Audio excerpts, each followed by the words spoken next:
Commander Ztar stood in the center of the command deck. His forearms crossed behind his back as he watched the stars drift past through the massive viewing window. The lights of his ship, the dominant will, cast long shadows across his gray, scaled skin. His yellow eyes studied the tactical display floating before him, showing the location of their next target. The briefing had been simple, just like all the others. Another primitive world, another weak species that needed to be brought under hegemony control. The intelligence officers had presented their findings with the same dry facts they always used.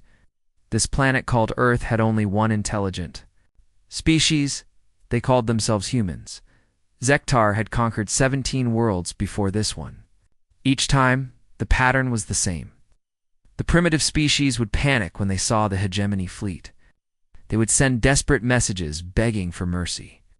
Some would try to fight with their crude weapons. Most would surrender within days. The smart ones would surrender immediately. The humans appeared to be no different from the others. They were divided into many small groups that fought each other constantly. Their technology was basic at best. They had only recently learned to split atoms and had barely begun to explore beyond their own world. The reports showed they wasted enormous amounts of resources on weapons designed to kill their own kind. Perfect candidates for subjugation. High Command had declared, the humans would either become useful workers for the hegemony, or they would be eliminated if they proved too troublesome. Ztar walked slowly around the command center, his clawed feet clicking against the metal floor. His crew worked quietly, at their stations, monitoring the ship's systems as they traveled through space. The hegemony had given him a standard invasion force for this mission. 12 massive dreadnought ships, each one capable of destroying a city with a single blast. 40 smaller cruiser ships for support and troop transport, enough firepower to turn the surface of an entire planet into melted glass. The journey to the human system had taken 3 weeks. During that time, Ztar had studied every piece of information they had about the humans. The species seemed to be relatively young, having only developed agriculture about 10,000 years ago. They were biological creatures like most intelligent species, but they appeared to be remarkably violent, even by galactic standards. Their history was filled with wars. Small wars between tribes, large wars between nations, wars over territory, resources, ideas, and things that seemed completely meaningless to Ztar. The humans had developed increasingly deadly weapons over time, culminating in nuclear bombs that could destroy entire cities. They had actually used these weapons against each other, which struck Ztar as both wasteful and foolish. Yet despite their tendency toward violence, the humans had somehow managed to develop a global communication network and had begun working together on some projects. They had built a space station that orbited their world and had sent small ships to explore their nearby moon. Their technology was primitive but showed potential. Commander, his second-in-command, Subcommander Velkas, approached with a data pad in her hands. We are receiving long-range scans of the target system. The humans appear to have detected our approach. Ztar turned his massive head toward her. Show me.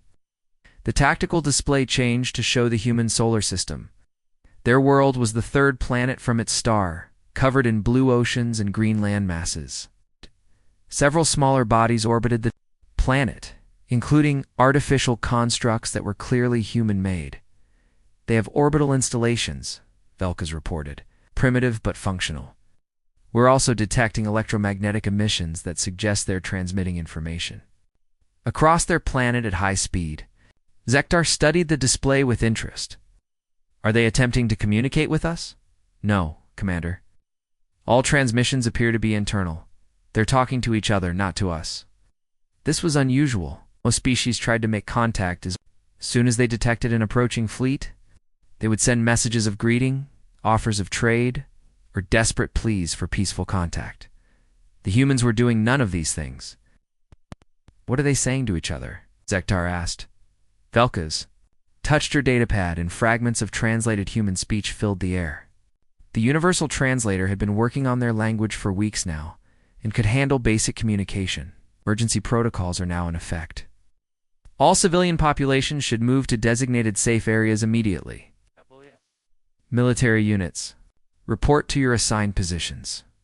This is not a drill. Remember your training. Remember what we're fighting for.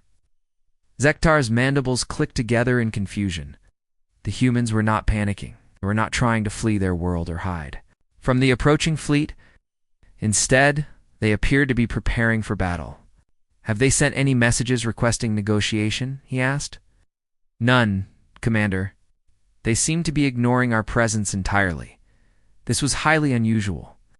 In Ztar's experience, primitive species responded to the approach of a hegemony fleet in predictable ways. They either tried to communicate or they panicked completely. They never simply prepared for war without attempting any form of diplomacy first. The dominant, Will, and its escort fleet continued their approach toward the human system.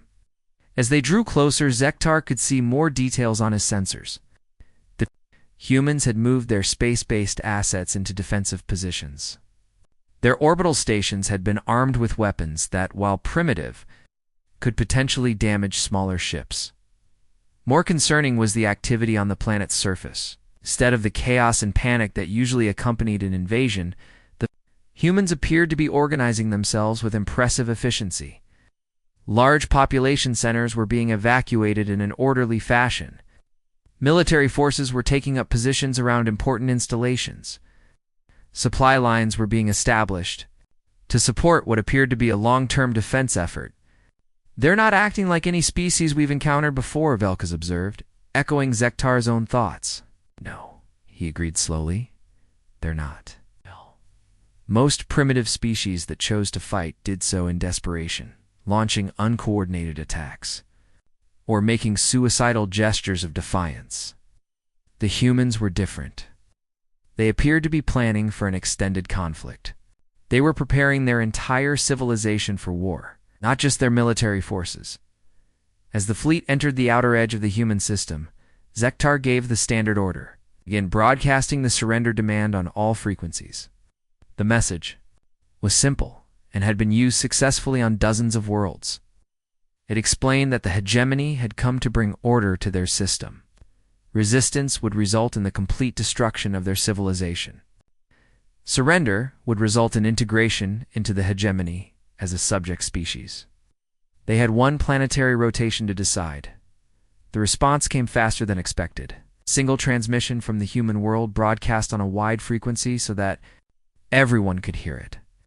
This is President Ellen Davis of the United Earth Government. We have received your ultimatum.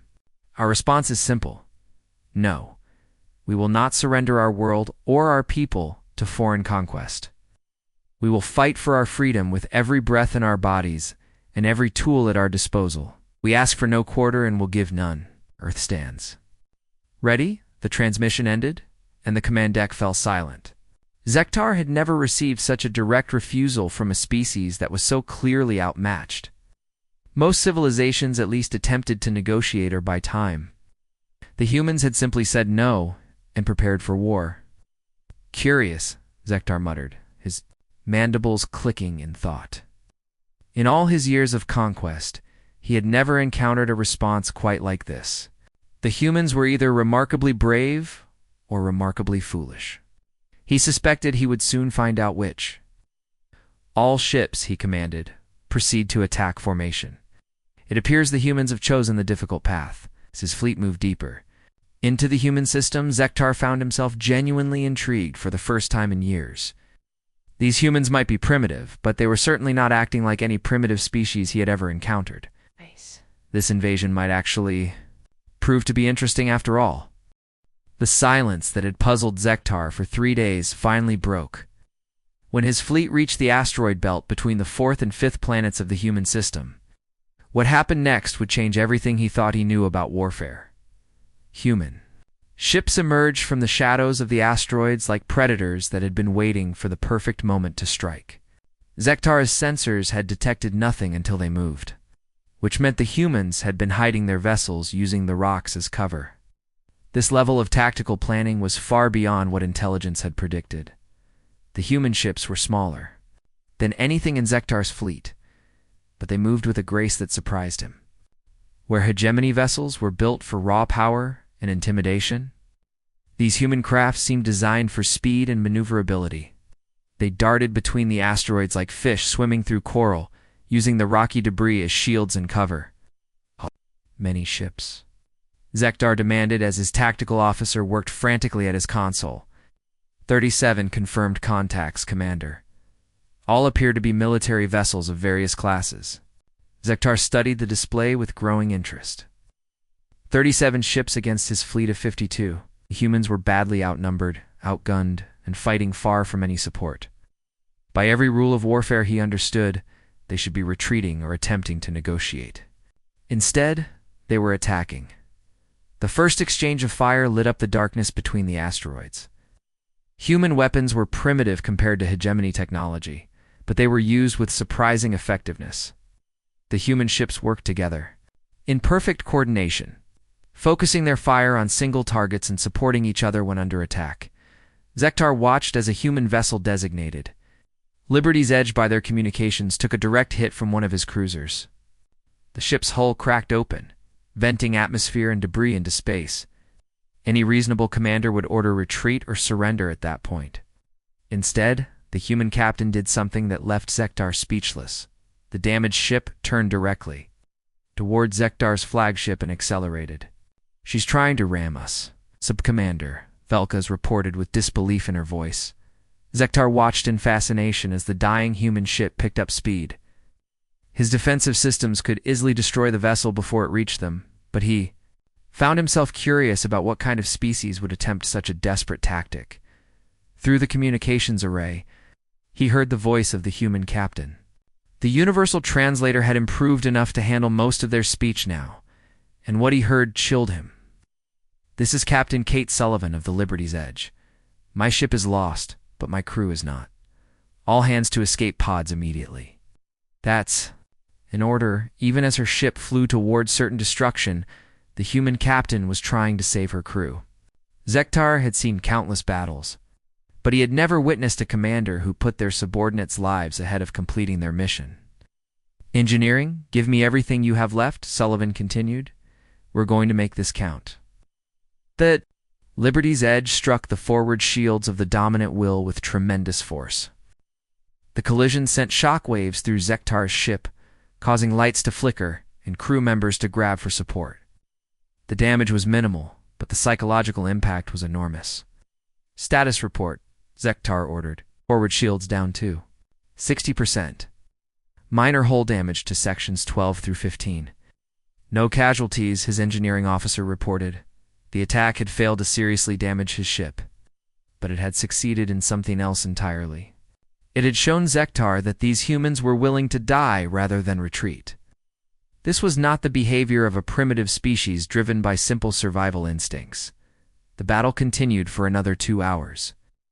The human ships fought with a determination that defied logic. When their weapons were damaged, they used their ships as weapons. When their ships were crippled, they continued fighting with whatever systems remained functional. They showed no fear of death and no inclination to surrender even when faced with impossible odds. But it was not their courage that impressed Ztar most. It was their communication patterns. As the human fleet was slowly destroyed, Ztar intercepted their transmissions. He expected to hear the usual sounds of battle, screams of pain, desperate calls for help, angry curses directed at the enemy. Instead, he heard something completely different. "This is Captain Jake Morrison of the Defiant. To all ships. We knew this day might come when we signed up for this duty. Every second we buy here gives Earth more time to prepare their defenses. Make those seconds count." The human commander was not fighting to win. He was fighting to delay the hegemony. Fleet, to buy time for his homeworld to prepare for invasion.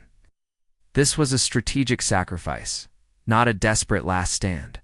"Commander Rodriguez, your port engines are gone. Fall back to the second line," Morrison continued. "Negative, Jake. My weapons are still functional. I'm staying right here." "That's an order. I'm refusing it. My crew knew the stakes when we volunteered for this mission. We're not running." The human Captain Rodriguez was disobeying direct orders, but not out of cowardice or self-interest. She was choosing to die rather than abandon her post. Her entire crew supported this decision. As the battle reached its conclusion, only 5 human ships remained functional. They had managed to destroy 2 of Ztar's cruisers and damage several others, but the outcome was never in doubt. The surviving human vessels began to withdraw toward their homeworld, still fighting as they retreated. The final transmission from Captain Morrison came as his ship. The Defiant took critical damage from multiple hegemony vessels. All remaining ships. This is Morrison. We've done what we came here to do. We'll fall back to Earth and tell them we bought them for ours. Tell them we held the line as long as we could. Tell them to make it count. The Defiant exploded in a brilliant flash of light, taking its entire crew with it. Oh. The remaining human ships disappeared into the darkness, Heading back. toward their homeworld. Ztar stood in the silence of his command deck, trying to process what he had just witnessed. In 4 hours of combat, he had learned more about the human species than months of intelligence reports had revealed. These humans did not fight like any species he had encountered before. They did not fight for conquest or glory or personal gain. They fought for each other. They were willing to die for people they had never met, for a homeworld many of them might never see again. Commander Velkas said quietly, "We should proceed to the target world. The fleet is ready to continue the invasion." Ztar nodded slowly, but his mind was elsewhere. The human resistance had been crushed easily enough, but something about their behavior troubled him. In all his years of conquest, he had never faced an enemy that fought with such purpose. Most species fought to survive. These humans had fought to protect others, even when they knew they could not win. "Set course for Earth," he ordered, "but maintain long-range sensors. I want to know everything about what we're approaching." As his fleet moved deeper into the human system, Ztar found himself thinking about Captain Sullivan's final words to her crew. About Captain Morrison's sacrifice for people he would never see again. About Commander Rodriguez's refusal to abandon her post. The humans had lost this battle completely. They had been outgunned, outnumbered, and outmatched in every way that mattered. But somehow, Ztar did not feel like the victor. He felt like he was approaching something far more dangerous than anything he had faced before. These humans were not just another primitive species to be conquered. They were something else entirely. And he was beginning to suspect that his entire understanding of what made a species strong might be completely wrong. Ztar's fleet approached Earth 3 days after the battle in the asteroid belt. He expected to find a world paralyzed by fear, with refugees fleeing in panic and governments collapsing under the pressure of impending invasion. Instead, what he saw through his long-range sensors made him question everything he thought he knew about primitive civilizations. The planet below was not in chaos. It was organized. Across the continents, massive movements of people were taking place, but they were orderly and purposeful. Children and elderly humans were being moved away from major cities to safer locations. Adults who could not fight were helping those who could. Supply lines stretched across entire continents, moving food, weapons, and medical supplies to where they would be needed most. "This is impossible," Subcommander Velkas muttered as she studied the tactical displays. "How can a species this primitive coordinate their entire planet so quickly?" Ztar watched the orbital defenses come online one by one. The humans had built weapon platforms around their world that were impressive for their technology level. More importantly, they were being operated by crews who showed no signs of panic or confusion. Every station reported ready for battle in calm, professional voices. The defense coordinator was a human female named Captain Lisa Wong, stationed on the largest orbital platform they called Guardian Station. Ztar had been monitoring her communications for hours, and he was struck by her complete lack of fear. "All platforms report status." Wong's voice came through the communication array. "Alpha Station ready. All weapons charged and targeting. Systems locked. Beta Station reporting full operational status. Crews are at battle stations. Gamma Station ready for engagement. May they remember us well." That last comment caught Ztar's attention. The humans expected to die, but they were more concerned about being remembered than about surviving. This attitude appeared to be universal among their defenders. Begin orbital bombardment of the defensive platform, Ztar ordered. Standard pattern. Destroy their ability to resist before landing ground forces. The hegemony fleet opened fire with devastating effect. The human orbital defenses were brave and determined, but they were hopelessly outmatched by superior technology. One by one, the defensive platforms began to fall under the concentrated fire of the dreadnoughts. Guardian Station took the heaviest fire, since it was the command center for the human defense. Ztar watched as Captain Wong continued to coordinate the remaining platforms, even as her own station shook apart around her. Guardian Station 2, all platforms. I'm losing power to main systems. Beta Station, you have command of the defense. Grid understood, Guardian. We'll make you proud. You already have. Tell Earth we held as long as we could. Guardian Station exploded in a ball of fire, taking Captain Wong and her entire crew with her. But instead of causing the human defense to collapse, her death seemed to strengthen the resolve of the remaining defenders. This is Beta Station assuming command. All platforms concentrate fire on the lead dreadnought. Make Captain Wong's sacrifice count. The remaining orbital platforms focus their attacks on Ztar's flagship managing to damage his forward shields before they were destroyed. It was a futile gesture that accomplished nothing strategically, but it demonstrated something that troubled Ztar deeply. These humans were not just willing to die for their cause. They were inspired by the deaths of their comrades to fight even harder, with the orbital defenses eliminated. Ztar began landing ground forces on the major population centers. He expected the surface resistance to crumble quickly once the humans realized the hopelessness of their situation. Instead, he found himself facing an enemy unlike anything in hegemony. Military records. The human military forces were led by officers with names like Colonel Ryan Brooks and Major Amy Foster. But what struck Ztar immediately was that these leaders did not command from safety behind the lines. They fought alongside their troops, sharing the same dangers and hardships. Colonel Brooks was in charge of defending the city they called New York. When Ztar's forces landed in the center of the metropolis, Brooks could have retreated to a safer position and directed the defense from there. Instead, he stationed himself at the front lines with his soldiers. All units. This is Brooks. The enemy has superior firepower in numbers, but they don't know this city like we do. Use every building, every street, every piece of cover. Make them pay for every block they take. The human tactics were unlike anything Ztar had encountered. Instead of meeting his forces in open battle where superior hegemony technology would dominate, the humans turned their own cities into fortresses.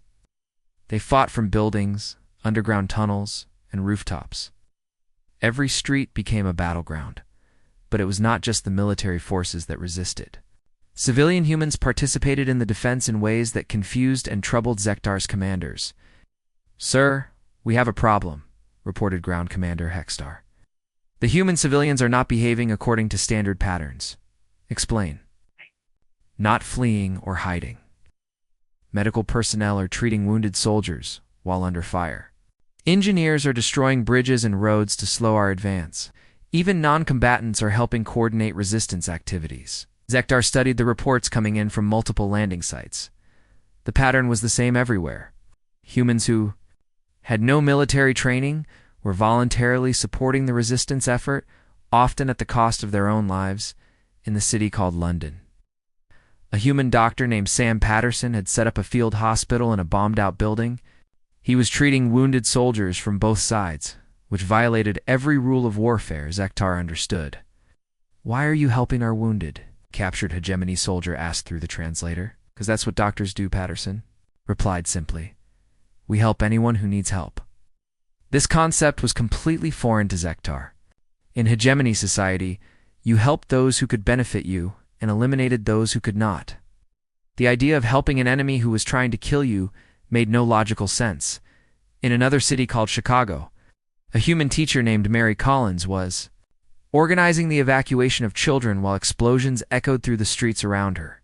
"Miss Collins, the transport is ready. You need to come with us now," one of the soldiers told her. "I can't leave yet. There are still families who need help getting to the evacuation points." "Ma'am, with respect, that's not your job. A teacher, not a soldier. My job is to protect children. All children. That doesn't change just because there's a war. Mary Collins stayed behind to help coordinate the evacuation, and she was killed when hegemony forces overran her position. But her actions had saved hundreds of young humans who were successfully evacuated to safety. As the ground war continued, Ztar found himself studying these humans more than fighting them. Their behavior challenged every assumption he had about how intelligent species operated. Major Amy Foster was defending a strategic bridge that Ztar's forces needed to advance into the city's center. She had been fighting for 18 hours straight, and her position was hopeless. Any rational commander would have ordered a retreat to preserve their forces for future battles. Instead, Foster sent most of her troops to safer positions and stayed behind with a small group of volunteers to delay the hegemony advance as long as possible. This is Foster to all remaining units. We're going to hold this bridge until the last possible moment. Every minute we buy here gives more civilians time to reach safety. Major, you don't have to do this, one of her soldiers said. We can. Fall back and regroup. No, we can't. This bridge is the key to the whole defensive line. If we abandon it now, thousands of civilians will die. I won't have that on my conscience. Foster and her volunteers held the bridge for 6 more hours. Against overwhelming odds, when they finally fell, it delayed Ztar's advance long enough for 30,000 civilian humans to escape to safety. The pattern was repeated across the planet. Human defenders who could have saved themselves chose to stay and fight, not for victory but to protect others. They bought time with their lives, trading their existence for the survival of people they had never met. 3 weeks into the ground invasion, Ztar found himself in an unprecedented situation. His forces controlled most of the major population centers, but the human resistance had not collapsed. If anything, it seemed to be growing stronger. Every human he killed was replaced by another. Remove Colonel Brooks from a resistance cell, and a sergeant would take command. Eliminate the sergeant, and a civilian would pick up the weapons. The humans seemed to have an endless supply of people willing to die for their cause. Most disturbing of all, the humans showed no fear of death. They feared failure. They feared letting down their comrades. They feared that innocent people would suffer. But they did not fear dying. Ztar realized he was no longer fighting a conventional war. He was fighting an entire species that had chosen death over surrender, sacrifice over survival. No. For the first time in his military career, he was not certain that victory was possible. 3 weeks into the occupation of Earth, Ztar stood in what had once been the human city of Washington. The buildings around him were damaged from the fighting, but the city had not been destroyed. The hegemony needed intact infrastructure for their occupation forces, so they had tried to minimize damage to important structures. But minimizing physical damage had done nothing to break the human spirit. Ztar walked through the streets with a full escort of hegemony soldiers, studying the humans who watched him from doorways and broken windows. He expected to see fear, hatred, or despair in their faces. Instead, he saw something that made him deeply uncomfortable. He saw determination. These humans had lost their war. Their military had been defeated, their government had fallen, and their major cities were occupied by foreign forces. By every measure that mattered, they should have accepted their fate and begun the process of integration into hegemony society. Instead, the resistance was growing stronger every day. Commander, we have captured another resistance cell, Subcommander Velkes reported as she approached with a data pad. This makes the 15th group we have eliminated this week. How many were in this cell? Ztar asked. 7 humans. They were planning to sabotage one of our supply convoys. Ztar studied the report with growing frustration. Every resistance cell they destroyed was quickly replaced by another. Kill 7 humans, and 10 more would take their place. The mathematics of occupation were working against them in ways that defied all previous experience. Who was leading this cell? He asked. A human female named Captain Steve Parker, former military officer who had been reported killed in action 2 weeks ago. She survived the initial fighting? No, Commander. This is a different human who took the same name. They appear to be adopting the identities of fallen resistance leaders. This pattern had emerged gradually over the past week. When a resistance leader was eliminated, another human would immediately step forward to take their place, often adopting the name and rank of the dead leader. It was as if the humans believed that ideas could not be killed along with the people who held them. Ztar continued his walk through the occupied city, observing the behavior of the civilian population. Standard hegemony procedure called for the local inhabitants to be put to work supporting the occupation forces. The humans complied with direct orders, but they did so with a reluctance that bordered on defiance. More troubling were the things they did when they thought no one was watching. In a damaged hospital, Ztar observed a human doctor named Sam Patterson working to save the lives of wounded hegemony soldiers. This should have been encouraging, since it suggested the humans were accepting their new role as subjects of the hegemony. But Patterson's motivations were completely wrong. "Hey, why do you help our wounded?" Ztar asked through his translator. As he watched the human doctor work on a injured hegemony trooper, Patterson looked up from his patient with tired eyes. "Because they're hurt, and I can help them. That's what doctors do. But we are your enemies, conquered your world and killed your people. That doesn't change the fact that this soldier is bleeding and needs medical attention. I took an oath to help anyone who needed help, regardless of who they were or what they had done." Ztar found this concept impossible to understand. In hegemony society, you helped those who served your interests and eliminated those who did not. The idea of helping someone simply because they needed help, regardless of the consequences to yourself, made no logical sense. But this attitude was not limited to medical personnel. Throughout the occupied territories, humans continued to behave in ways that served no survival purpose and offered no personal benefit. In the ruins of a school, Ztar found a human teacher named Mary Collins organizing classes for young humans whose parents had been killed in the fighting.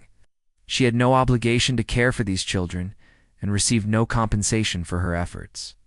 Yet she spent her days teaching them, feeding them, and trying to give them hope for the future. "These are not your offspring," Ztar observed as he watched her work with a group of young humans. "No, they're not," Collins replied. "They're there. Children need to learn and grow, even in the middle of a war. But why do you care what happens to them? It cannot benefit you in any way." Collins looked at him with an expression of pity that made Ztar profoundly uncomfortable. "Because caring for children is what makes us human. If we stop doing that, then you haven't just conquered our world. You've destroyed who we are." These encounters repeated themselves throughout Ztar's inspection of the occupied territories. Humans who had every reason to despair continued to help each other, protect each other, and sacrifice for each other. They did these things not because they had to, but because they chose to. The most disturbing example came during an interrogation of a captured human pilot named Commander Alex Johnson. The human had been shot down during the final phase of the air war and had been in hegemony custody for over a week.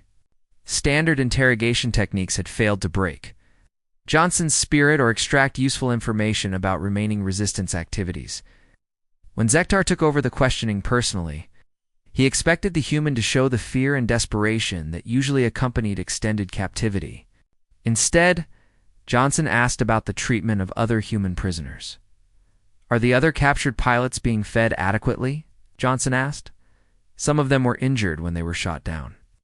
"You are in no position to be concerned about others," Ztar replied. "You should be worried about your own survival." "My survival doesn't matter," Johnson said calmly. "What matters is that my people are treated with dignity, even in captivity. You could die here, horribly and alone. Does that not frighten you?" Johnson was quiet for a long moment before answering. "Of course it frightens me. I don't want to die. But I'm more afraid of living with the knowledge that I betrayed my comrades or abandoned my principles." What principles could be worth dying for? The principle that every human life has value. The principle that we protect those who cannot protect themselves. The principle that we never give up hope, no matter how dark things become. Ztar left the interrogation chamber more confused than when he had entered it. In his experience, captured enemies eventually broke down and provided useful information. They either cooperated to save their own lives or were eliminated if they proved too stubborn. Johnson was different. He seemed genuinely unconcerned about his own fate, focused entirely on the welfare of others. This pattern extended beyond individual humans to their entire species. As Ztar reviewed reports from across the planet, he found the same behaviors repeated everywhere. Humans who could have saved themselves chose to help others instead. They shared food with strangers, protected children who were not their own, and risked their lives for people they had never met. Most troubling of all was their attitude toward death. Hegemony society was built on the principle that survival was the highest goal. Every decision was made with an eye toward preserving and expanding one's own existence. The humans operated under completely different principles. They seemed to believe that how they lived was more important than whether they survived. They would rather die maintaining their principles than live by abandoning them. This made them impossible to control using traditional methods. Fear did not work because they feared dishonor more than death. Bribery did not work because they valued their integrity more than personal gain. Threats against their loved ones did not work because they believed that preserving their principles was the best way to protect future generations. In his private quarters aboard the Dominant Will, Ztar accessed the human data networks that his technical teams had managed to crack. He expected to find the usual collection of entertainment, commercial transactions, and personal communications that characterized most civilizations. Instead, he found something that shook him to his core. The humans had a concept they called history, and they preserved detailed records of their past. As Ztar explored these records, he discovered that the behavior he had witnessed during the invasion was not unusual for this species. It was how they had always acted. Throughout their history, humans had regularly chosen principles over survival. They had died for abstract concepts like freedom, justice, and equality. They had sacrificed themselves for strangers, fought impossible odds for hopeless causes, and refused to surrender even when victory was impossible. More disturbing still, these humans who died for principles were remembered and honored by future generations. They were not seen as failures or fools, but as heroes who embodied the best qualities of their species. Ztar found records of humans who had died trying to save others from natural disasters, who had given their lives fighting against oppression, who had sacrificed everything to protect the innocent. These stories were not hidden away as embarrassing examples of irrationality. They were celebrated and taught to young humans as examples of how to live. For the first time in his military career, Ztar began to question whether the hegemony truly understood what it meant to be a superior civilization. His people had conquered 17 worlds by being stronger, more technologically advanced, and more ruthless than their enemies. The revelation came to Ztar during his 4th week on Earth. As he sat in the ruins of what humans called the Library of Congress, his technical teams had finally broken through the security systems, protecting the human data archives, giving him access to thousands of years of recorded history, literature, and culture. What he found there would haunt him for the rest of his life. Ztar had expected to discover the usual pattern of civilization development. A species rises. Dominance through superior violence oppresses the weak and builds an empire based on the exploitation of others. Every intelligent species followed this pattern. It was the natural order of the universe. The humans were different. Their historical records showed a species that had indeed been violent and warlike for most of their existence. But unlike every other civilization Ztar had studied, the humans had gradually moved away from this pattern. They had created something called moral progress, where each generation tried to be better than the one before it. More importantly, their greatest heroes were not their most successful conquerors or their richest rulers. They were individuals who had chosen to sacrifice for others, often at great personal cost. Ztar read about a human leader named Abraham Lincoln, who had fought a terrible war to free enslaved humans and was killed for his efforts. About activists like Martin Luther King, who faced hatred and violence while fighting for equality using peaceful methods. He discovered stories of ordinary humans who had given their lives to save strangers during disasters, wars, and emergencies. But it was the human entertainment that truly opened Ztar's eyes to what this species valued. Their stories were not about easy victories or personal glory. They told tales of impossible odds overcome through sacrifice and teamwork. They celebrated characters who chose to do the right thing even when it cost them everything. They honored those who stood up for the weak, protected the innocent, and refused to compromise their principles, even in the face of death. One story particularly captured Ztar's attention. It was about a human ship called Titanic that had struck an iceberg and was sinking. As the ship went down, the human musicians continued to play music to keep people calm, even though they knew they would die. They chose to spend their last moments helping others rather than trying to save themselves.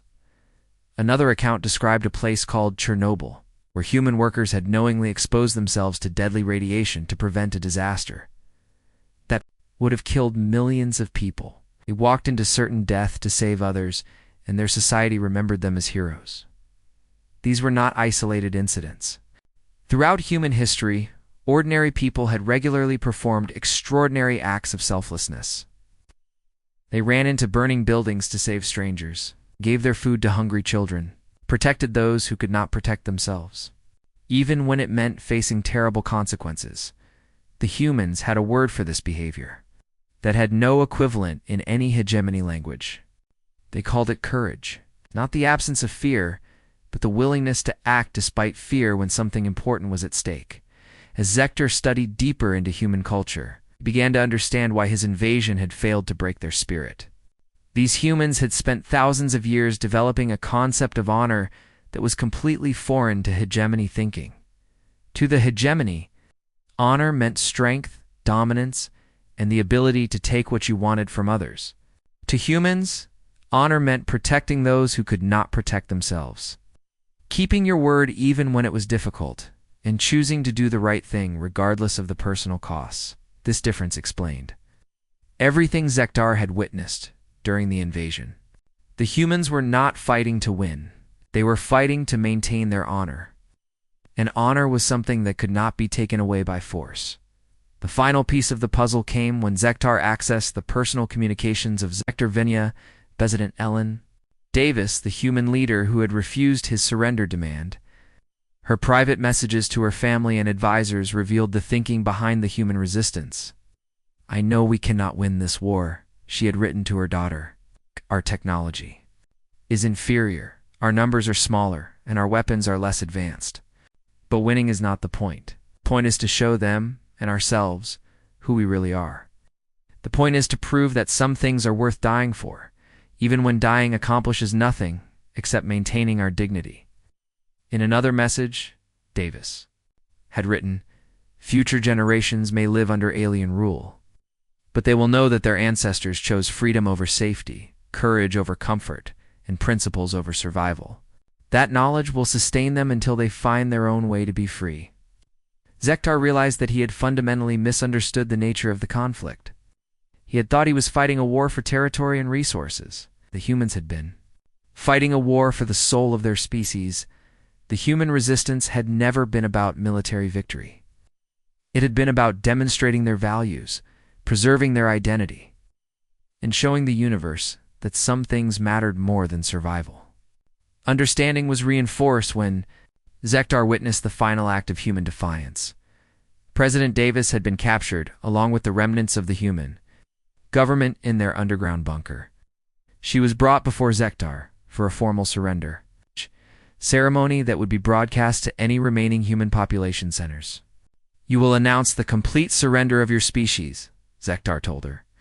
"You will order all remaining resistance to cease and instruct your people to cooperate fully with hegemony authorities." Davis looked at him with calm eyes that held no fear, only sadness. "I will do no such thing. Your resistance has failed. Your military is destroyed. Your cities are occupied. Your people are dying. Surely you can see that further fighting serves no purpose." "You're wrong," Davis replied quietly. "Our resistance has succeeded perfectly." "How can you say that? You've lost everything." "We have lost our freedom, our independence, and many of our people. But we have not lost who we are. We have shown the universe that humans will fight for what we believe in, even when fighting is hopeless. We have proven that some things matter. More than survival? That is meaningless philosophy." Your people need leadership that will help them survive under hegemony rule. No, Davis said firmly. My people need to remember who they are and what they stand for. That is more important than survival. She then spoke directly into the recording device that was meant to broadcast. Her surrender, to any humans who survive what comes next, remember who we were. Remember that we chose to fight not because we could win, but because surrender meant abandoning everything we believe about what it means to be human. To our enemies, you may destroy our bodies, but you will never understand what you have truly. Faced here, you have met a species that cannot be conquered because we refuse to value our lives more than our principles.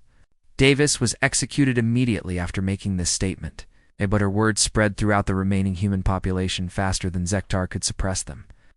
Instead of breaking human morale, her death inspired even greater resistance. As Ztar prepared his final report to the Hegemony High Command, he found himself facing an impossible task.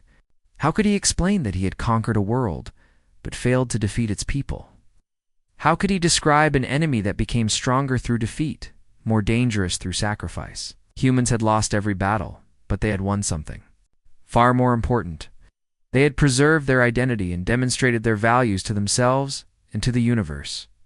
They had shown that it was possible to be free, even under occupation, honorable, even in defeat, and victorious, even in death. For the first time in his long military career, Ztar understood that there were different kinds of strength. The hegemony possessed the strength to destroy, to dominate, and to control. But the humans possessed something far more powerful. They had the strength to choose who they wanted to be, regardless of circumstances. In his final report, Ztar wrote words that would eventually change the course of galactic history. The humans are not to be underestimated. They fight not for conquest, but for something far more dangerous. They fight for each other and for ideals that cannot be killed with weapons or broken by force. We have conquered their world, but we have not defeated their spirit. Fact. I am no longer certain that their spirit can be defeated by any force in the universe. As he transmitted the report, Ztar realized that he would never be the same. He had come to Earth expecting to find another primitive species to be crushed and forgotten. Instead, he had discovered something that challenged everything he believed.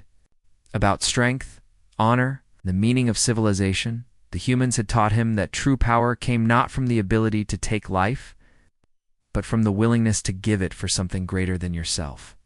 They had shown him that real victory was not about surviving, but about remaining true to your principles even when it cost you everything. Ztar would carry this knowledge with him for the rest of his life, and it would eventually lead him to question everything the hegemony stood for. The humans had lost their war, but in losing, they had planted the seeds of something far more dangerous to the hegemony than any military defeat. They had planted the seeds of doubt in the mind of their conqueror.